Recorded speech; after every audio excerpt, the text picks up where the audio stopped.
The wall behind the fireplace sounded wrong. Frances Whitmore had been working through Crane Manor for 3 days before she found it. 3 days of the methodical room-by-room inventory that the County Historical Society had commissioned when the estate entered public receivership, the kind of work she had done for 20 years as a county archivist, and had not stopped doing well simply because she had retired. You did not stop knowing how to read a building. You did not stop noticing when something did not correspond to what the records said it should be. The record said the manor had been constructed in 1901, 22 rooms, a full cellar, 2 formal reception rooms on the ground floor, the library running the length of the east wing. She had walked every room and had been counting as she walked, the habit of an archivist applied to architecture, and the numbers had not resolved correctly. The east wing was shorter on the inside than the outside suggested. Not dramatically, perhaps 8 feet, the kind of discrepancy that would not be noticed by someone moving through the rooms without attention, the kind that disappeared into the general impression of a large old building. She had stood in the library and looked at the east wall and done the calculation twice before she was satisfied she had not made an error. Then she had walked to the far end of the library to the stone fireplace that occupied most of the east wall and had rapped her knuckles against the stonework to the left of the firebox. Solid. She had moved right past the firebox to the stonework on the right side. Solid.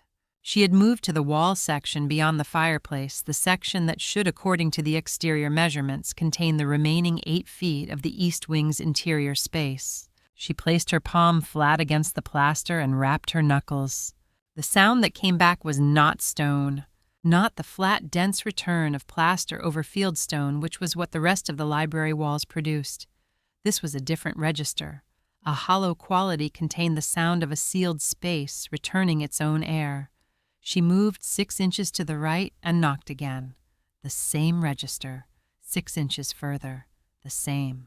She stood back and looked at the wall. It had been finished to match the rest of the library, the same plaster, the same paint, the same baseboard molding running along the floor. The match was good, not perfect. She could see now that she was looking for it. The slightly different quality of the plaster surface, the paint applied over a less seasoned base, the baseboard fitted, rather than continuous. Someone had finished this wall to look like the walls around it, and had done a competent job. But the materials told the truth to someone who knew how to read them. This wall had been built after the others. She went to the fireplace mantel and looked at the stonework closely at the junction where the fireplace surround met the plasterwork of the sealed wall.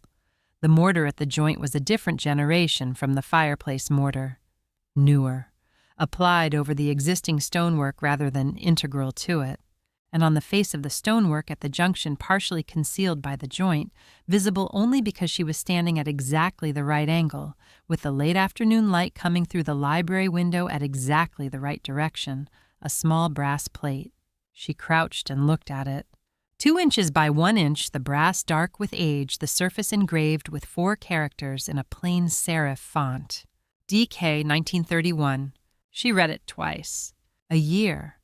2 initials. Affixed to the stonework at the edge of a sealed wall in a manor house that had been standing for 100 years, in a room whose exterior measurements did not match its interior dimensions, in an estate whose founder's name was carved on the school and the bridge and the library of the town that had benefited from his generosity.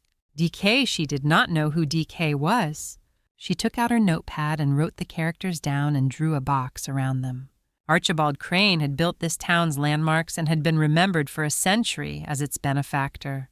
The school bore his name. The bridge bore his name. The library, this library in this manor, bore his name in gilt letters above the entrance.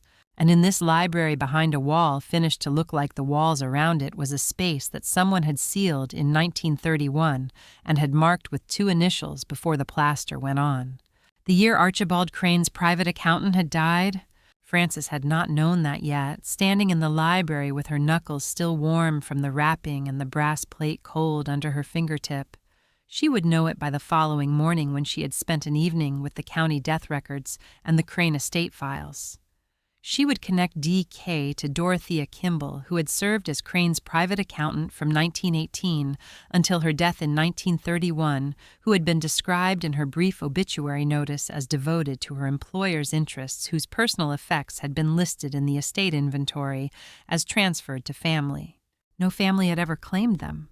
That evening, before she made any of those connections, she stood in the library of Crane Manor and looked at the sealed wall and thought about a building that had been standing for 100 years, with a room inside it that no one was supposed to find. And she thought about the land dispute settlement notice in the 1924 newspaper, 2 paragraphs, no photograph, no named defendant, that she had read in the county archive 3 days earlier while preparing for this commission, and had noted without yet understanding what she was noting. Trangchap jat jai giai quiet song. Land dispute resolved. 2 sentences. No names on the losing side. She looked at the brass plate one more time. DK 1931. Someone had put their initials on the wall before it was sealed. Someone had wanted to be findable, had understood that the wall would eventually be opened by someone who would need to know who had put what inside it. Frances Whitmore was 67 years old, and she had spent her career in the company of documents that people had hidden or lost or failed to properly file, and she understood the specific quality of information left for a future reader by someone who could not deliver it in person. This was that. She wrote the date in her notepad below the initials and closed the book and went to find a structural contractor. The County Historical Society had given her 3 weeks. That was the timeline the director had mentioned when she called 3 weeks to complete the inventory before the estate transfer paperwork could be finalized and Crane Manor could be formally received by the county as a historic property. A straightforward commission, the director had said, for someone with Frances's background. An inventory and condition assessment. Nothing complicated. Frances had thanked her and driven out the following Monday with her camera and her measuring tape and her notepad and the particular unhurried attention she brought to every building she had ever been asked to document. The first thing she did before she opened a door or measured a room was spread the architectural drawings on the dining room table. She had requested the full drawing set from the County Building Records Office the week before the original construction drawings from 1901 and every subsequent modification filing through the estate's history. The set that arrived was thinner than she had expected for a building of this scale, which was itself a kind of information. Large estates generated documentation. They accumulated drawings the way they accumulated everything else in quantity, across generations, each modification and improvement and repair adding to the record. The Crane Manor file was lean. She sorted the drawings chronologically. The 1901 originals were the most complete, a full set floor plans for all 3 levels, elevations for all 4 facades, the detail drawings for the principal rooms. She read them the way she had always read architectural drawings, starting with the overall plan and working toward the detail, establishing the building's logic before examining its specifics. 22 rooms across 3 floors, as the county records described. The east wing running the full depth of the lot, the library occupying the ground floor of the east wing, the fireplace centered on the east wall. She noted the room dimensions and set the 1901 drawings aside. The next drawings in the set were dated 1928, a partial set covering modifications to the service areas and the addition of electrical infrastructure throughout the building. Not a full redrawing of the plans, just the affected areas. She looked at the east wing section of the 1928 drawings and noted the library dimensions. She put the 1928 drawings beside the 1901 drawings and looked at them together. The library dimensions were different. Not dramatically, a reasonable person moving through the room without measuring would not have noticed. The ceiling height was the same, the window placement was the same, but the east wall of the library had moved. In the 1901 drawings, it was set at the full depth of the wing. In the 1928 drawings, it was set approximately 8 feet short of that depth. She checked the exterior elevation drawings. The exterior of the east wing had not changed between 1901 and 1928. The building footprint was the same, which meant that 8 feet of the east wing's interior depth had been removed from the library plan in 1928 without any corresponding change to the building's exterior. She looked for a drawing showing what had been done with those 8 feet. There was no such drawing. She went through the remaining files in the set, everything filed after 1928, through the estate's subsequent transfers, and the building's various periods of occupancy. The east wing dimensions in every subsequent drawing matched the 1928 version, not the 1901 version. Whatever modification had been made to the east wing between 1901 and 1928 had been incorporated into the official record as the building's correct configuration, with no record of what the modification had involved or why it had been made. A room had been removed from the drawings. Not demolished, she had already established from the exterior measurements that the physical space was still there. The room existed. It had simply been removed from the official record of the building's interior. She put the drawings away and picked up her measuring tape. She spent the next 2 hours walking the ground floor, methodically measuring every room, recording the dimensions in her notepad, comparing them to the 1928 drawings. The parlor correct, the dining room correct, the morning room correct, the library north wall to south wall correct, east wall to west wall. She stretched the tape from the fireplace surround to the west wall and read the number and wrote it down. 8 feet short. She walked to the east wall of the library and stood in front of it. The plaster was consistent in color with the rest of the room, the same cream slightly yellowed with age, the surface showing the fine cracking of old plasterwork that had settled over decades. The baseboard molding ran along the floor without interruption. The wall looked exactly like the other walls in the room. She put her palm flat against it and knocked with her knuckles. The sound came back hollow. She moved 6 inches to the right and knocked again. The same sound, not the dense return of plaster over stone, but the contained resonance of a sealed space air behind a surface that had been built to conceal it. She moved along the wall methodically, knocking at intervals, mapping the extent of the hollow section. It ran from approximately 3 feet to the right of the fireplace, surround to the full width of the east wall, the entire 8-foot section that had been removed from the drawings between 1901 and 1928. She stood back and looked at the wall. The finish was good. Someone with skill had plastered this surface and painted it and fitted the baseboard to match what was already there. The work was not the work of someone concealing something hastily. It was the work of someone who had taken time to do it correctly, who had understood that a poor match would invite questions and had ensured that no questions would be invited. She looked at the fireplace surround the stone framing the firebox running from the floor to the mantel shelf. At the junction where the surround met the plasterwork of the sealed wall, she crouched and looked at the mortar joint. Different generations.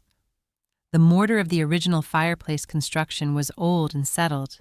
The surface darkened, the joints slightly irregular in the way of handwork from the early 20th century. The mortar at the junction with the sealed wall was newer, not recent, but newer applied over the existing stonework rather than integral to it. And they're partially concealed by the joint at the point where the fireplace stone met the sealed wall, a small brass plate. She angled her head to read it in the afternoon light. 2 inches by 1 inch, the brass darkened with age, the engraving clean and still legible. DK 1931. She read it twice. She wrote it in her notepad exactly as it appeared, the 2 letters, the dash, the year, and drew a box around it. She photographed it from 3 angles, making sure the characters were fully legible in at least 2 of the images. She looked at the plate for a long moment. A room removed from the official drawings. A sealed wall finished to match the surrounding surfaces. A brass plate with 2 initials and a year placed at the junction point where the sealed wall met the original structure, placed where it would be found only by someone looking closely at exactly this junction, at exactly this angle, in exactly this light. Not hidden, not prominent, set precisely at the threshold of the concealment visible to the careful eye and invisible to the casual one. DK had placed this plate before the wall was finished, had affixed it to the stone in the last accessible position before the plaster went on, knowing that the plaster would partially conceal it, but not entirely that it would survive readable, for whoever eventually looked closely enough to find it. The year was 1931. Frances knew from her preliminary research that Archibald Crane had died in 1938. She knew that Crane Lumber Company had been founded in 1901, the same year the manor was built, and had grown into the dominant commercial enterprise in the county across the following 3 decades. She knew that the land dispute settlement of 1924 had been recorded in the county newspaper in 2 brief paragraphs with no named defendant. She did not yet know who DK was. She photographed the plate one more time, stood and stepped back from the wall. The late afternoon light came through the library windows at a low angle, crossing the floor, in long rectangles illuminating the dust that had settled undisturbed across the room's surfaces. The sealed wall looked exactly like the walls around it, the same cream plaster, the same age, cracks, the same baseboard molding. She looked at the brass plate one last time. DK, she said quietly to herself, to the room. Who left this here for me to find? If you believe every old house holds a truth waiting for someone patient enough to find it, subscribe, to follow Frances's story all the way to the end. She spent the following morning at the county library. The historical collection occupied a dedicated room on the 2nd floor, a long, narrow space with north-facing windows, and the particular smell of paper, stored carefully over many decades, the smell she associated with the most reliable kind of evidence. The librarian on duty was a woman in her 40s who recognized the name Crane immediately, and with the automatic warmth of someone who had grown up in a community where that name appeared on public buildings and who pulled the relevant archive boxes without being asked for anything more specific than Frances's area of interest. Frances thanked her and sat down at the reading table. The Crane archive was substantial, the kind of collection that accumulated around a prominent local family across generations, the newspaper coverage and the civic records and the commemorative materials that marked a name's passage into community mythology. She worked through it chronologically, beginning with the earliest materials and moving forward the method she had used for 20 years of archival work. You did not understand the end of a story without reading from the beginning. Archibald Crane had arrived in the county in 1898 at the age of 28 with capital whose origins the newspaper accounts described variously as family inheritance, early business success, and careful investment. The vague language of a time when men of means were not expected to account for their money in detail.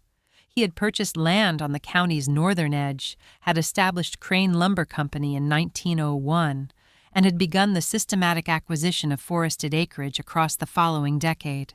By 1910, the company employed 40 men. By 1920, it employed 200. The civic generosity had come with the prosperity. The school in 1912, the bridge in 1918, the library wing in 1923, each gift covered in the local paper with the admiring coverage that communities accorded to benefactors who understood the importance of public display photographs of Crane at ribbon cuttings, his name in gilt letters above entrances, the editorials that placed him in the tradition of industrialists who built rather than merely extracted. She read through the 1910s coverage without finding anything that snagged. She moved to the 1920s. The first 3 years, 1920, 1921, 1922, continued the established pattern. Crane Lumber expanding, acquiring additional land parcels, the civic generosity, continuing the editorial coverage, maintaining its admiring register. She read through the accounts of each acquisition, noting the parcel descriptions and the consideration amounts, building in her mind the map of how Crane Lumber's holdings had grown. She found the 1924 edition she had noted during her preliminary research. The land dispute settlement notice was on page 4, below the fold 2 paragraphs, the positioning of a story the editors had not considered significant enough to warrant prominence. She read it carefully. A land dispute between Crane Lumber Company and the parish family of the county's eastern district had been resolved in Crane Lumber's favor following a civil proceeding in the county court. The disputed parcel, described in the legal notice language of the period as approximately 200 acres of forested land in the Eastern District, had been determined by the court to be properly within Crane Lumber's chain of title. The matter was considered closed. 2 paragraphs, no photograph, no named judge, no description of the legal arguments or the evidence presented, no quotation from either party. She looked for the court filing record. It was not in the archive box. She noted this and moved on reading forward through the 1924 issues for any follow-up coverage, a subsequent article, a letter to the editor, any indication that the resolution had been contested or questioned. Nothing. She read through 1925, through 1926. The Parrish family did not appear again in any coverage she could find. Not a business notice, not a social announcement, not an obituary. 200 acres of forested land had changed hands through a court proceeding in 1924, and the family that had lost it had simply ceased to appear in the local record. She went back to the 1924 article and read the byline, Thomas Aldred, staff reporter.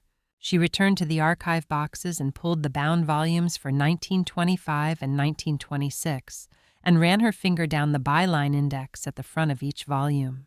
Thomas Aldred appeared in the 1924 volume 12 times, a regular contributor covering local business and civic affairs. He appeared in the 1925 volume twice, both in January. After January 1925, his name did not appear again. She checked 1926. Not there. She pulled the 1927 and 1928 volumes.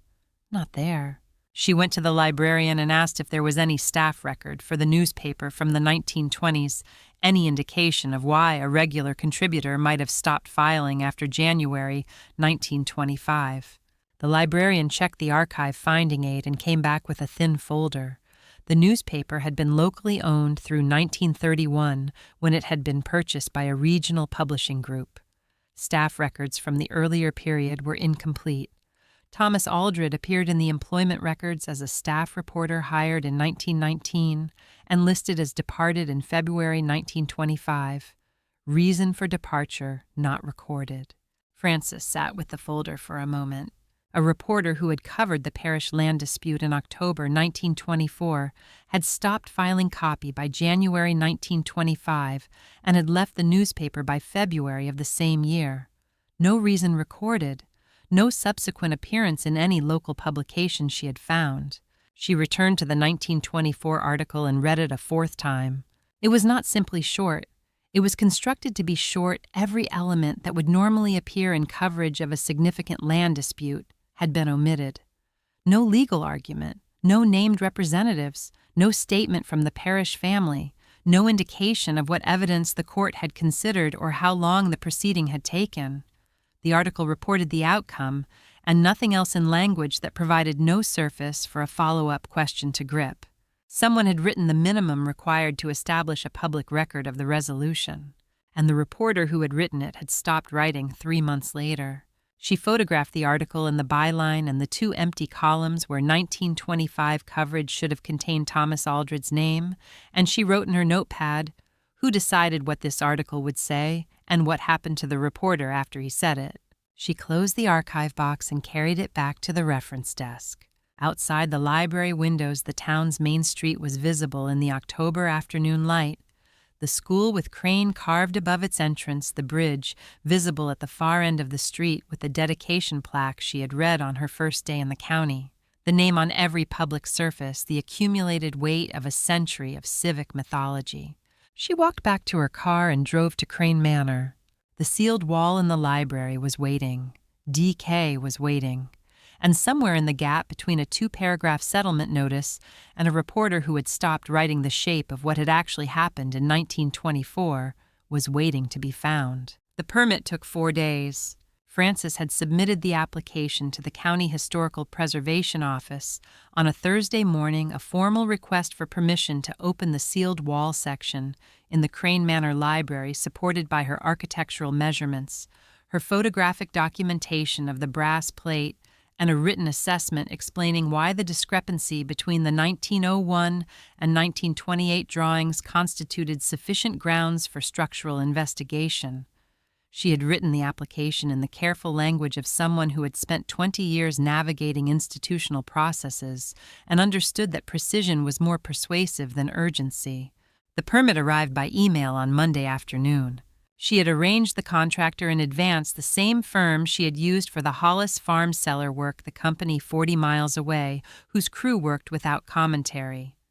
They arrived Tuesday morning with the equipment appropriate for careful demolition work on a historic structure, not sledgehammers but controlled tools, the approach of people who understood that the material being removed might matter. Frances stood in the library and watched them work. The plaster came off first scored and removed in sections, the contractor's methodology, preserving the wall's history even as it dismantled the concealment. Beneath the plaster lath, the wooden strips of a standard early 20th century interior wall, the wood dried to the pale gray of old timber. Behind the lath, a framework of 2x4s, the framing of the false wall's interior structure. And behind the framing, visible as the last section, was removed brick. A real wall. Not a thin partition, but a full brick wall 8 inches thick, laid with the same care as the manor's exterior construction. Whoever had sealed this room had not done it with a stud wall, and plaster they had built a second interior wall of structural brick and had finished the exterior face to match the library's existing surfaces. The work had been designed to last. The contractor looked at her. She said, "Please continue." The brickwork took longer. They removed it course by course from the top down, stacking the bricks on the library floor in the order they came out. The mortar was old but not crumbling. It had cured fully and held the courses firmly for 93 years, and yielding it required patience rather than force. The first opening appeared at shoulder height, a gap wide enough to pass a flashlight through. Frances stepped forward and held her light into the space. She saw the room. Small, no more than 8 feet by 8, the dimensions of a generous closet rather than a room. The ceiling the same height as the library ceiling above the false wall. Stone floor, the original manor foundation cold and dry. Plaster walls on 3 sides, the plaster undisturbed and intact, the surface carrying the particular quality of plasterwork that had been in complete darkness and complete stillness for decades. No windows, no ventilation.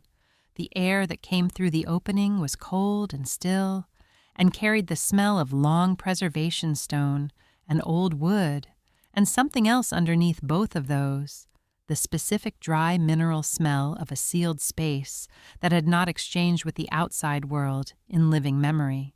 No furniture except for one thing. Along the right wall, a single wooden shelf fixed to the plaster with iron brackets, the wood aged but sound, and on the shelf occupying most of its length, a trunk. Not large, the proportions of a document chest, perhaps 3 feet long and 18 inches deep. Wrapped in oilcloth, the cloth tied at the corners with twine that had dried to brittleness, but held. The oilcloth had done its work. The surface of the wrapping was intact throughout the material, having preserved whatever was beneath it from the conditions of a sealed room for 93 years.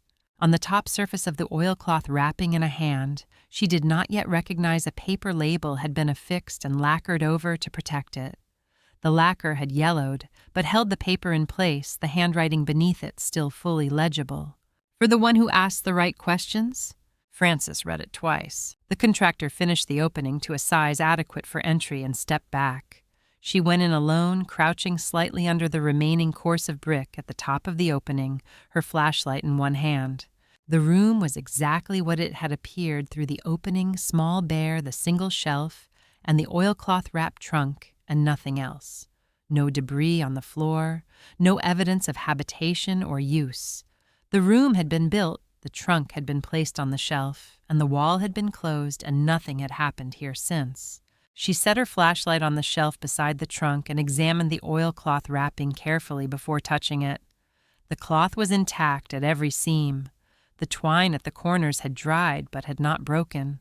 The lacquered label was adhered fully to the surface. The trunk had been wrapped before being placed here, and the wrapping had held. She untied the twine at each corner, the twine crumbling slightly at the knots as she worked them loose. She folded the oilcloth back in sections, the cloth stiff with age, but flexible enough to manage. Beneath it, the trunk itself cedar wood, the surface dark with age but sound, the brass hardware tarnished to near black. She lifted the lid. The smell that came up was cedar and camphor and old paper, the specific combination of a document storage chest prepared with preservation in mind by someone who understood the materials and their purposes. The camphor had kept insects away. The cedar had managed moisture. The oilcloth had provided the outer seal. The brick wall and the stone room had provided the stability of temperature and humidity that paper required to survive a century intact. Whoever had packed this trunk had known what they were doing. She looked at the contents before touching anything. Documents organized in stacks, several objects wrapped separately in cloth, and on top of everything placed where it would be found, first a single sheet of paper folded once. She lifted the folded sheet and held it under the flashlight. Beneath it, in the first layer of the trunk's contents, something thin caught the light, a piece of paper so fine it was nearly translucent, the kind used for drafting or tracing tissue weight, the surface carrying the faint impression of marks made on its upper side. Frances held it up to the flashlight beam. She could see through it, could see the shape of marks on its surface, the compressed impression of pen or pencil work, but could not yet read what the marks said or understand what the document was. She set it down carefully exactly where she had found it and picked up the folded sheet instead. She would come back to the translucent paper. She would understand it when she had more context. For now, she unfolded the single sheet and began to read. She carried the trunk upstairs to the library table, not because the sealed room was inadequate for the work. The shelf was sound and the space was sufficient, but because 20 years of archival practice had given her an instinct about where serious document work should happen. Documents needed good light and a stable surface and enough space to lay things out in sequence without overlap, and the library table gave her all three. She made 2 trips, carrying the trunk on the first and her equipment on the second. The linen gloves, the magnifying glass, the small LED examination lamp she kept in her kit for exactly this kind of work. She set everything out before she opened the trunk. A clear space on the table large enough for the full contents to be spread without crowding. Her notepad open to a fresh page, the camera ready, the examination lamp positioned at the left side of the work surface where it would illuminate without casting shadows across the documents.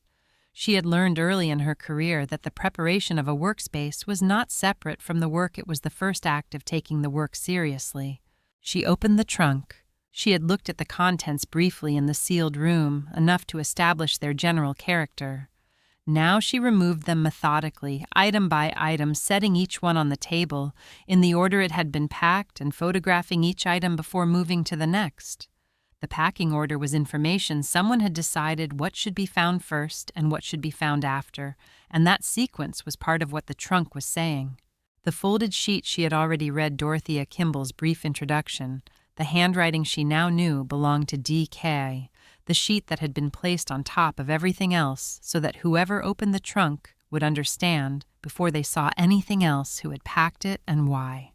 She set it at the top left corner of the table.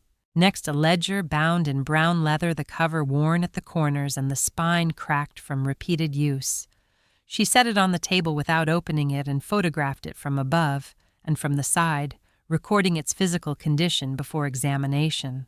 Then the translucent sheet she had found beneath the folded note, the piece of tissue-weight paper nearly transparent that she had held up to the flashlight in the sealed room and set back without yet understanding. She placed it carefully without unfolding it in the center of the table. Then a sealed envelope, cream paper, a wax seal on the back, the seal intact. The red wax, unbroken, the impression of a stamp she could not yet read from this angle. She set it at the right side of the table and did not touch the seal. Then 2 objects wrapped in cloth which she set aside for the moment. She looked at the arrangement on the table. 4 document items and 2 wrapped objects laid out in the order they had been packed in the good light of the library windows on an October afternoon. The table that had probably held Archibald Crane's correspondence and his business papers and his civic correspondence, the letters that had built a century of reputation. She put on her linen gloves and opened the ledger. The land survey ledger for 1921, she could see this immediately from the header on the first page, the county surveyor's standard format of the period, the property descriptions running down the left margin and the boundary measurements recorded in columns across each page. She turned to the section covering the Eastern District, which she had identified from the 1924 settlement notice as the location of the disputed parish parcel. She found the parish entry on the 14th page of the Eastern District section. The entry covered 212 acres of forested land, the boundaries described in the legal notation of the period compass bearings, and distances the language of meets and bounds survey work. She read the boundary description carefully, following each bearing and distance in sequence, building the parcel's shape in her mind. Then she looked at the boundary lines drawn on the survey map facing the entry. There were 2 sets of lines. Not 2 versions on separate pages, 2 sets of lines on the same page, one drawn over the other. The first set was in pencil, the marks slightly faded from the years but fully present, the lines running in the direction specified by the written boundary description. The second set was in ink, darker, the marks made with a dip pen, rather than the pencil of the original survey work, the lines running at angles slightly different from the pencil lines beneath them. The ink lines were drawn over the pencil lines but did not follow them. The ink boundary enclosed less land than the pencil boundary. Not dramatically, the difference would not be obvious to someone reading the map, without knowing to look for it, without knowing to look at the 2 sets of lines separately and trace each one independently. But the difference was there, and it was not a correction or a revision. Corrections were noted and dated and initialed in survey work, the professional protocols of a discipline that understood the legal weight of its records. These ink lines had no notation, no date, no initials, no indication of when or why the boundary had been redrawn. Someone had altered this map after the original survey was completed, had traced new boundary lines in ink over the existing pencil work, changing the shape of the parish parcel without noting the change, without authority, without the procedural record that would have made it legitimate. Frances sat with the ledger for a long moment. She set it aside and picked up the translucent sheet. She unfolded it carefully, the paper thin enough that the fold lines showed as slightly darker lines across the surface. A piece of tracing paper, the kind used in drafting and document work, tissue weight, near transparent. She held it up to the window light. On its surface, a signature. Traced rather than written, the pen, following a line that had been placed beneath the paper, the particular quality of a traced mark, the line slightly variable in pressure and speed, in the way of someone following, rather than producing the letter, forms correct, but lacking the fluency of a hand moving without reference. A signature traced from another document. She went to her bag and took out the photocopies she had made at the county records office, the 1924 land transfer deed, the document that had transferred the parish parcel to Crane Lumber Company following the court settlement, the document that bore Harold Parrish's signature in the grantor field. She placed the tracing paper over the photocopy, aligned the paper carefully matching the position of the signature on the photocopy to the traced signature on the translucent sheet. The lines matched. Not approximately exactly the traced signature corresponding to the document signature. At every point, the letter forms identical. The pressure variations mirrored the connecting strokes overlapping precisely. The tracing paper was a template. It had been placed over the original signature, and the signature had been traced, and then the template had been used to reproduce that signature on a document where Harold Parrish had never placed his hand.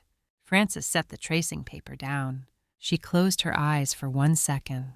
Just one, the brief pause of a person who has seen something that requires a moment before the professional discipline can fully reassert itself. She opened her eyes and looked at the 2 items on the table, the altered survey ledger, the traced signature template.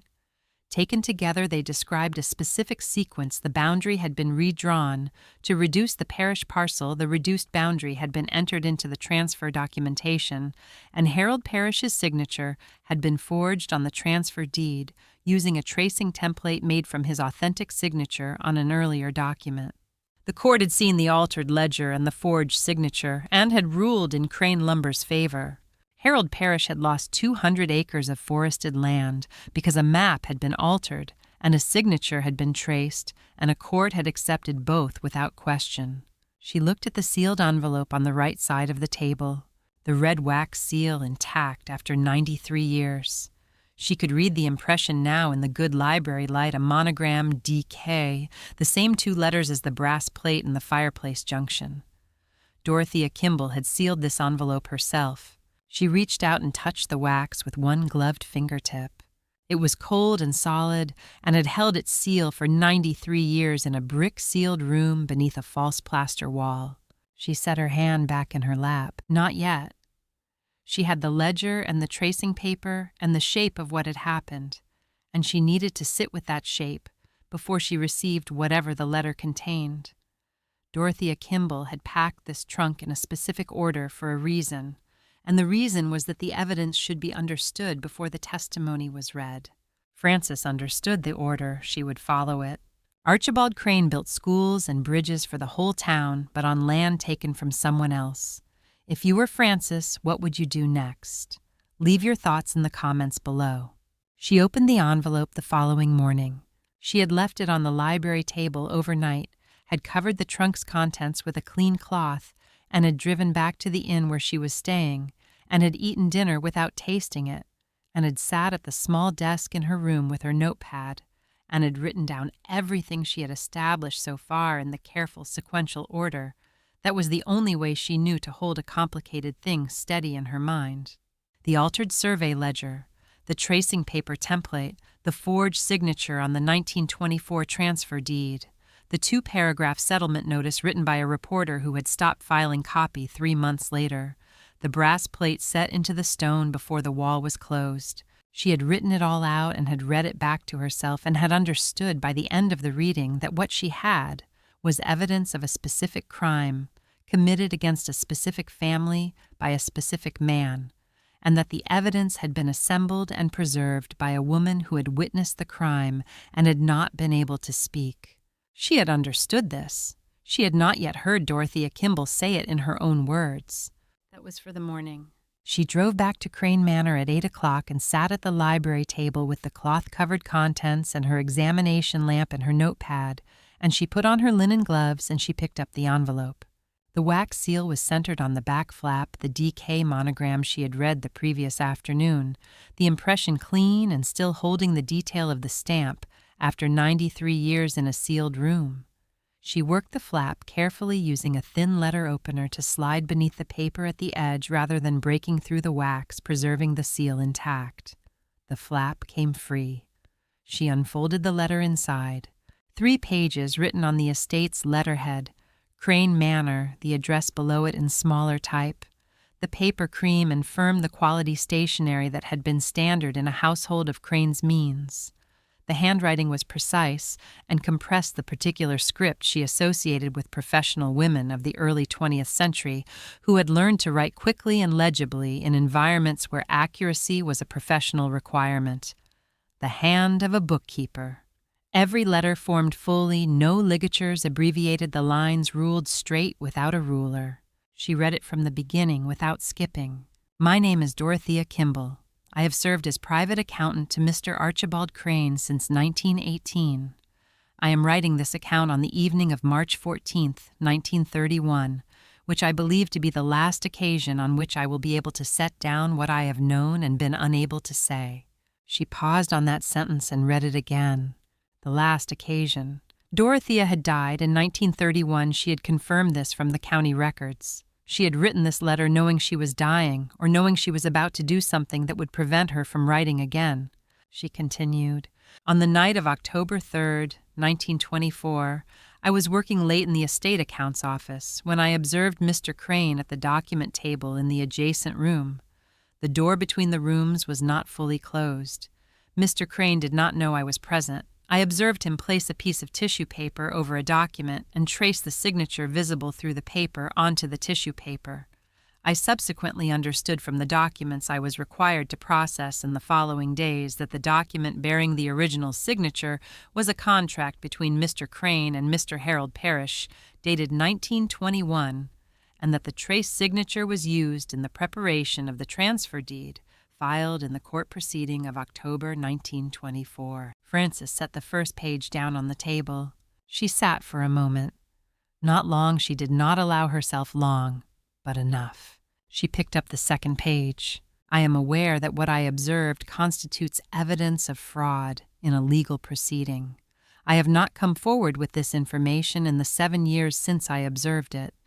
I wish to explain why not as justification, but because I believe a complete account requires it. My mother and my younger sister are entirely dependent on my income. Mr. Crane is aware of this. In the weeks following the court proceeding of October 1924, Mr. Crane spoke to me privately on 2 occasions. He did not threaten me directly. He spoke about the importance of loyalty among those who work closely together and about his ability to support or withdraw support from the families of those in his employment. I understood clearly what was being communicated. I made the choice to remain silent. I have lived with that choice for 7 years. I do not ask to be excused for it. I ask only to be understood. Frances read the paragraph twice. She had worked with documents for 20 years, and she had read accounts of difficult choices made by people in impossible circumstances, and she had learned in that work not to judge quickly. Dorothea Kimball had been a woman employed by a powerful man in 1924, financially responsible for her mother and sister, without institutional support or legal protection of the kind that would not exist for another several decades. The choice she had been made in a specific context, and the account she was giving was honest about that context. She had not asked to be excused. She had asked to be understood. Frances continued, I have, however, retained certain items that I believe constitute material evidence of the fraud I witnessed. I obtained the land survey ledger from Mr. Crane's files in November 1924 after the court proceeding had concluded. The pencil lines on the Eastern District survey page represent the original boundary of the parish parcel. The ink lines were drawn by Mr. Crane's direction before the proceeding to support a falsified boundary description. I also retained the tissue paper used to trace Mr. Parrish's signature, which I removed from the document table the morning after I observed Mr. Crane at work. I constructed the vault in the east wing of the library in the winter of 1924 to 1925, using tradespeople brought from the next county who had no connection to this district and no knowledge of why they were building what they were building. I have maintained the vault's existence as the sole secret of my professional life. I am writing this account because I am dying. I have been told I have a matter of weeks. My mother died in 1928, and my sister is married and no longer dependent on my protection. There is no longer a reason for my silence that outweighs my obligation to the truth. I could not speak then. I could not find my way to speaking in the years that followed. Perhaps someone braver than I was will find this. I hope the Parrish family has descendants. I hope they are still asking questions. D. Kimball, March 14, 1931. Frances read the final paragraph twice. Then she folded the letter along its original creases and set it on the table beside the other documents and looked at all of it together, the ledger with its 2 sets of boundary lines, the tracing paper template, and Dorothea Kimball's 3-page account of what she had seen on the night of October 3, 1924, written in the hand of a dying woman who had carried the knowledge for 7 years and had finally found the only way available to her to discharge it. She reached for the cloth-wrapped objects she had set aside. The first was small. She unwrapped it and found a pocket watch. Gold-toned, old, the surface worn at the edges from years of handling. She turned it over and held it under the examination lamp. On the back, engraved in a formal script to Harold for his service, a Crane, 1919. She set it down slowly. A personal gift from Crane to Harold Parrish in 1919, 5 years before the fraud.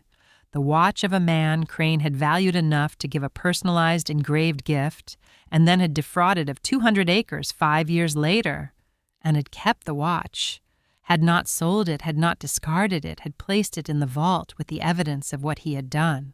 She sat with the watch in her gloved hand and looked at the engraving and thought about what it meant for a man to keep a personal gift he had given to someone he had subsequently stolen from. Not from sentiment, she did not think it was sentiment, from the specific psychology of a man who kept evidence of his own capacity for personal connection alongside evidence of his willingness to betray it. She set the watch on the table. She looked at the second wrapped object. She unwrapped it carefully. A wax seal, stamp, brass the handle, worn smooth from use the face, engraved with a capital P in the elaborate style of a family monogram.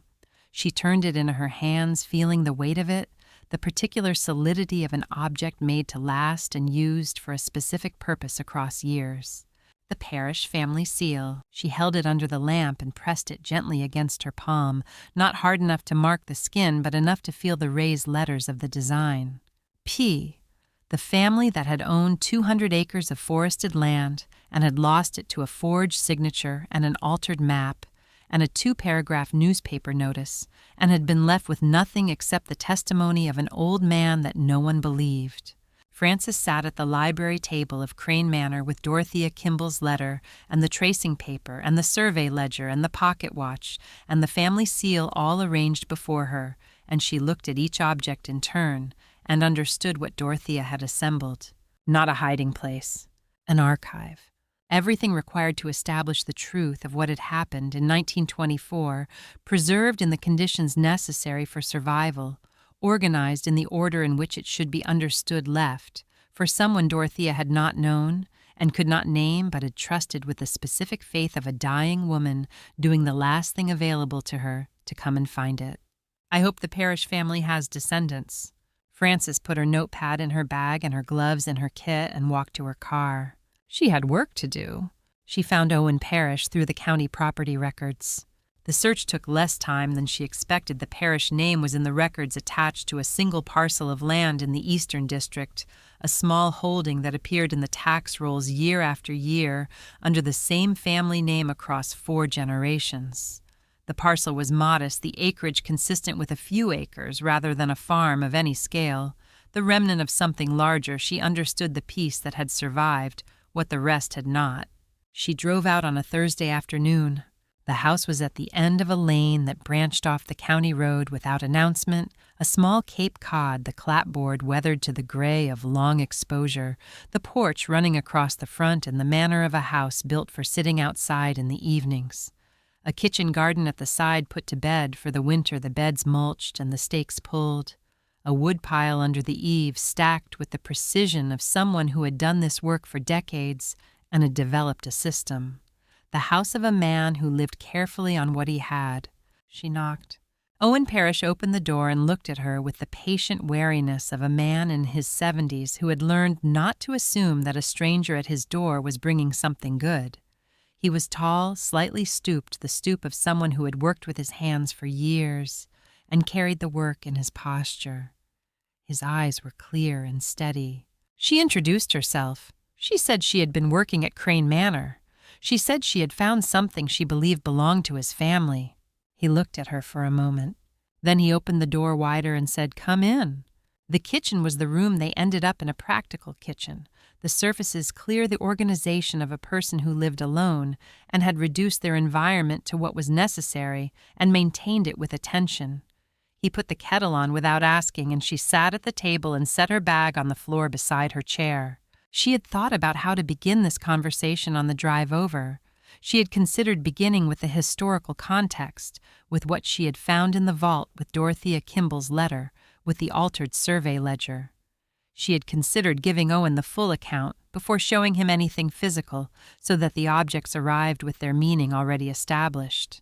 She had decided against it. Some things were better received through the hands first. She reached into her bag and took out the pocket watch and set it on the table between them. Owen set 2 cups down and looked at the watch.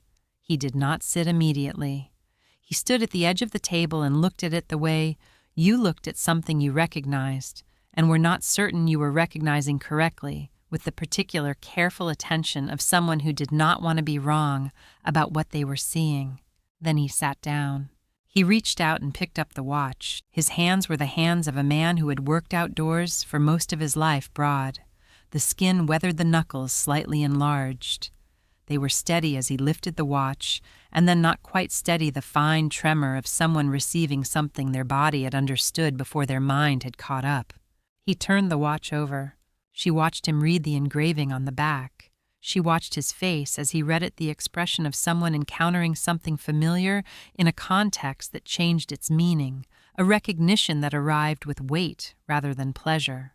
To Harold for his service, a Crane, 1919. He held the watch in both hands and looked at it for a long time. The kitchen was very quiet. The kettle had come to a boil and clicked off. Neither of them moved to pour. "My grandfather's," Owen said finally. His voice was quiet. and even the voice of someone stating a fact rather than asking a question. Harold Sr., he used to tell stories about this watch. He said Crane gave it to him in 1919 for helping with the lumber operation during the war years when the regular workforce was reduced. He said it was proof that Crane had valued him. He paused. He said when Crane took the land, he took the watch too. My father said the same thing. We all thought... He stopped. He looked at the watch. We thought it was just another story, the way old men make things larger than they were. Frances said, it was in the vault at Crane Manor, with the other documents. Crane had kept it. Owen looked up from the watch. She continued, there is a woman named Dorothea Kimball who worked as Crane's private accountant from 1918 until her death in 1931. Before she died, she assembled the evidence of what Crane had done and sealed it in a room in the manor library. The watch was part of what she preserved. She watched him receive this, the particular expression of a man who had carried something for a long time and was being told for the first time that the thing he had carried was real, not relieved, not triumphant, but something quieter and more complicated. The expression of someone whose tiredness was being confirmed rather than resolved. My father used to say Crane took our land and our name, Owen said. He was looking at the watch as he spoke, his thumb moving slowly across the case, as if reading something in the worn surface. He said it until people stopped listening. Then he said it anyway to whoever was there, to me when I was old enough, to my mother, to anyone who sat with him long enough. He paused. He died still saying it. The land was ours. Crane took it. Nobody believed him. He looked up. He stopped. Started again. I didn't think anyone would ever know. Frances looked at him across the table. She said, someone knew. A woman named Dorothea Kimball knew. She witnessed it, and she couldn't speak, and she spent the rest of her life finding a way to leave the evidence where someone would find it. She kept it for 93 years, and she waited for us. Owen held the watch in both hands and looked at it. The afternoon light came through the kitchen window and fell across the table between them, across the watch and Owen's hands, and the space where 93 years of waiting had finally arrived at its destination. He did not speak for a long time. She did not fill the silence. Dorothea Kimball kept this truth for 93 years, and Owen Parrish waited a lifetime to be believed. If this moment moved you press-like to honor their patience. The County Historical Society convened the joint session on a Tuesday morning in November. Frances had submitted the formal presentation request 2 weeks earlier, attaching a summary of findings and a preliminary inventory of the vault's contents. The response had come within 48 hours, a joint session of the Historical Society Board and the Town Council, the county records officer, in attendance, a forensic document examiner from the State University retained by the county at Frances's recommendation. She had spent the 2 weeks between the request and the session preparing the presentation with the care she brought to every archival submission, the documentation organized in sequence, the physical evidence in archival sleeves, the written account structured to lead a reader from established fact to established fact without gaps. She had learned across 20 years of this work that evidence did not speak for itself in institutional settings. It had to be introduced, contextualized, and delivered in an order that built understanding rather than demanding it. She arrived at the town hall 30 minutes early. The meeting room was on the ground floor, the main assembly room large enough for the full membership of both bodies, plus the county records officer and the document examiner, and a small number of members of the public who had heard through the ordinary channels of a small community's communication that something significant was being presented about the Crane estate. Owen Parrish was in the third row. He had told her he would come in the quiet way he said things without elaboration. She had said she was glad. She sat up at the front table. The vault contents in their archival sleeves, the survey ledger, the tracing paper, Dorothea's letter, the wax seal stamp, the pocket watch in its own sleeve, the photocopy of the 1924 transfer deed from the county court records. The document examiner, a woman in her 50s from the university's forensic sciences department, sat at a side table with her own equipment. She had reviewed the materials the previous day and had prepared her analysis. Frances had read it and had set it on the table beside the other documents without comment because it said what needed to be said in the language required to say it in a formal setting. She began. She presented in chronological order the 1921 survey, the 1924 court, preceding the settlement notice the vault's construction. She did not editorialize. She introduced each piece of evidence and described its physical characteristics and its archival significance, and set it in its place in the sequence. And she let the sequence speak. She placed the survey ledger on the table and turned to the Eastern District section and laid it flat under the room's overhead light. The two sets of boundary lines were visible from the front row, the pencil lines of the original survey and the ink lines drawn over them at different angles. She did not need to explain what the difference meant. She let the members look at it. Then she placed the tracing paper template over the photocopy of the 1924 transfer deed. The document examiner rose and came to the table and positioned a magnifying lamp over the alignment and adjusted it until the correspondence was clear for anyone in the first several rows to see directly, and for the members further back to see in the projected image on the screen at the front of the room. The trace signature and the document signature aligned. The room was quiet. Not the quiet of an audience waiting for the next thing, the quiet of people who had grown up in a community where a specific name was on the school and the bridge and the library, who had been told a specific story about that name for their entire lives, and who were sitting in a room watching the evidence that the story was built on something stolen. The document examiner returned to her table and read her findings aloud in the precise language of her discipline. The trace signature on the tissue paper corresponded to the signature on the 1924 transfer deed at every measurable point, pressure variation, letter form geometry, connecting stroke angles, baseline consistency. The probability of the correspondence occurring by chance, given the variables involved, was statistically negligible. The tissue paper was a tracing template. The signature on the transfer deed had been produced using that template. She sat down.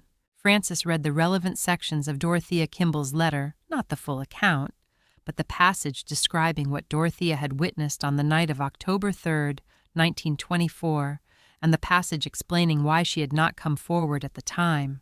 She read it in Dorothea's words without paraphrase, because Dorothea had written in the plain, clear language of a woman who had made her accounting of events without excuse or ornamentation, and that language deserved to be heard directly. She set the letter down. The room was still quiet. Outside the window of the town hall, visible at the edge of Frances's sightline, the public square was visible, the library at the far end with its gilt letters above the entrance, and in front of the library the bronze statue of Archibald Crane that had stood on that corner since 1940. A man in a formal coat, one hand extended the posture of beneficence. The town's founder, as the plaque read. A man who gave freely of his abundance to the community he served. Frances did not look at it for long. The council president, a woman of 60 who had chaired the Historical Society for 12 years, looked at the table of evidence for a moment before she spoke. She said that the council would need time to consider the implications of the findings and to consult with the county legal office regarding the historical land record. She said that the evidence would be formally entered into the county archive. She said that the council would issue a public statement within 30 days. She paused. She said it has been noted in reviewing the materials surrounding this case that Dorothea Kimball, whose evidence made this reckoning possible, has no official memorial of any kind in this community, no grave marker with a formal inscription. The county burial record lists her interment without notation of her service or her significance. She looked at Owen in the third row. Owen said quietly she should have one. The council president wrote something on her notepad. Frances looked at the evidence on the table, the ledger, the tracing paper, the letter, the seal, the watch, and thought about Dorothea Kimball in the winter of 1924 to 1925, commissioning tradespeople from the next county and directing the construction of an 8-by-8 room in the east wing of a library and placing the evidence of what she knew inside it, and closing the wall over it and walking away, carrying a secret that she would carry for the remaining 6 years of her life. She had done the only thing available to her. It had been enough. The headstone was placed on a Saturday in late November. The County Historical Society had moved quickly once the council's formal statement was issued, the statement acknowledging the documented fraud, entering the evidence into the county historical record, and committing to a series of corrective measures that the council had deliberated over for 3 weeks before making public. The measures were what they could be. 100 years later, a formal annotation in the land registry, a public acknowledgement in the county record, a historical marker at the site of the disputed parcel. Not restitution in the material sense. The land had passed through too many subsequent transactions for that to be possible, and Frances had not expected it to be possible, and Owen had not asked for it. What Owen had asked for was the headstone. He had said it in the meeting room quietly, in the way he said most things. She should have one. The council president had written it down, and the Historical Society had taken it as a project, and Frances had been consulted on the inscription, and the result was a simple gray granite marker in the county cemetery's older section, where Dorothea Kimball had been interred in 1931, under a plain stone that recorded only her name and her dates. The new stone stood beside the old one. She kept the truth when no one else could. Frances drove to the cemetery on the Saturday of the placement. Owen was already there when she arrived, standing at a short distance from the grave, his hands in his coat pockets, looking at the new stone, with the expression she had come to recognize as his characteristic expression in the weeks since she had first come to his door. Not grief, not anger, but the particular quality of someone absorbing something that had taken a very long time to arrive and required time to be fully received. She stood beside him. The November light was low and flat, the kind of light that fell without warmth, but with a clarity that made surfaces precise and edges sharp. The new stone caught it evenly, the gray granite pale against the darker ground, the inscription legible from several feet away. She kept the truth when no one else could. Frances had written the inscription herself and had read it back several times before submitting it, checking it against what she knew of Dorothea Kimball from the letter and from the vault, and from the specific quality of the work Dorothea had done in the winter of 1924 to 1925. She had wanted the inscription to say what was true, without overclaiming to honor what Dorothea had done, without erasing the complexity of why she had done it in the way she had done it. She had not been able to speak. She had found another way. She kept the truth when no one else could. Owen stood beside her for a long time without speaking. She did not fill the silence. She had learned in the weeks of this work that Owen processed things in quiet, and that the quiet was not empty, but full of the specific internal work of a man who had been told his entire life that his family's story was wrong, and who was now, piece by piece, and in his own time, revising the account he had carried. He said eventually, "My father would have liked to see this." Frances said yes. They stood for another few minutes, and then they walked back to their cars in the flat November light. The pocket watch had been formally transferred to Owen at a small ceremony the previous week, the county records officer presiding the transfer documented in the manner appropriate to a historical artifact being returned to its rightful family. Frances had been present, but had stood at the side, which was the correct position for the occasion. The ceremony was not hers. She had driven past Owen's house the following week on her way out of the county and had seen through the kitchen window the glint of something on the mantelpiece above the fireplace, the watch placed where it could be seen from the kitchen table in the light that came through the east-facing window in the mornings. She had not stopped. She had noted it and driven on. The vault room in the Crane Manor Library had been preserved at the County Historical Society's direction. The sealed room opened and stabilized the oilcloth wrapping, and the cedar trunk remaining in place on the shelf, the brass plate at the fireplace junction cleaned and documented. The room itself had been incorporated into the Manor's historical interpretation plan as a physical exhibit, the space.